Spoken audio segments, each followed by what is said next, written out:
Good evening. My name is Joe Jacobs.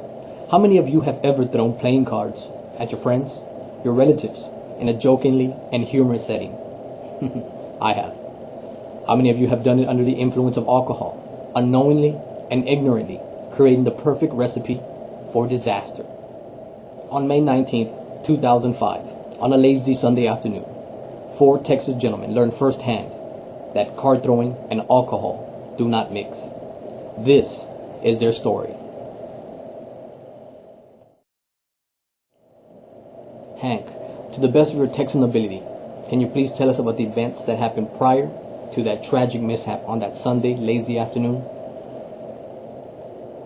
Well, sir, it was a normal Sunday afternoon, and the boys and I we decided to play some poker.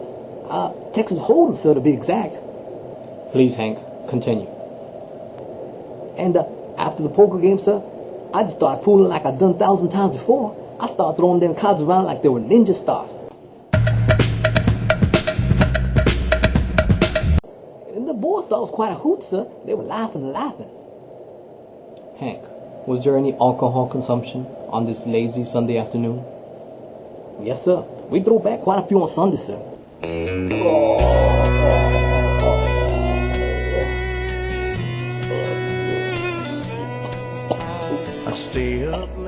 This time it was Willie's turn to buy beer, but for some reason I guess he was feeling a little like a cheapskate because he only bought a 6-pack. We must have just had one beer each, sir.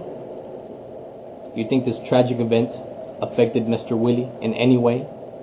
I guess so. One-Eye Willie's never been the same since. In fact, sir, we never called him One-Eye Willie till that day.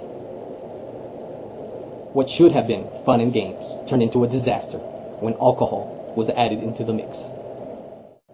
Mr. Mr. Willie, as painful as it may be, can you please tell us about the events prior to that tragic mishap on that lazy Sunday afternoon? Yes, sir. I'll never forget that day, sir. That day changed my life forever. Hank started fooling, sir, throwing them cards around like they were ninja stars.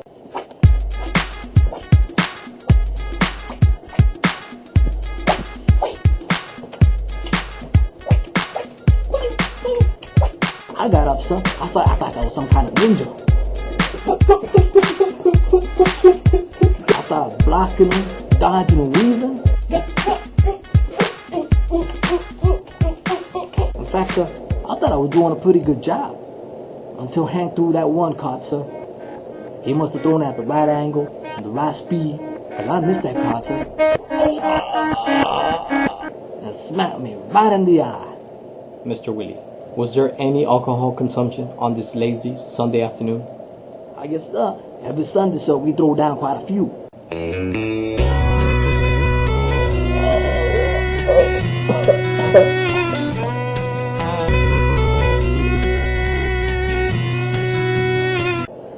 This time, sir, it was my turn to buy the beer.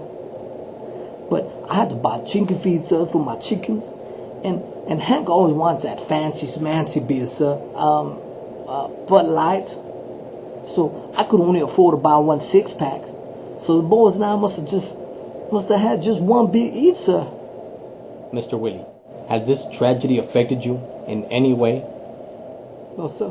I don't like it at all. Sometimes, sir, when I'm feeding my chickens, sometimes I lose some to the right, sir, because I can't see over there at all. Now, I don't like the name One-Eye Willie, sir. I think One-Eye Hank would have sounded better, sir. It's just not fair. It should have been Hank that lost his eye, sir, not me. I'm afraid I'm losing chicken one day, sir, and I can't afford to lose one of my chickens. It's just not fair, sir. It's not fair. These Texas gentlemen learned firsthand how quickly a tragedy can evolve. Remember, friends, don't let friends throw cards drunk. Thank you for your time. Mr. One-Eyed Willie still resides in South Texas with his mother and his chickens, and has since given up poker and acting like a ninja. Mr. Hank, as well, still resides in South Texas and has given up poker and alcohol altogether. He spends his time conducting seminars on the danger of card throwing, and since written a book titled Danger, Danger, Card Throwing Can Kill a Stranger and a Friend and a Loved One.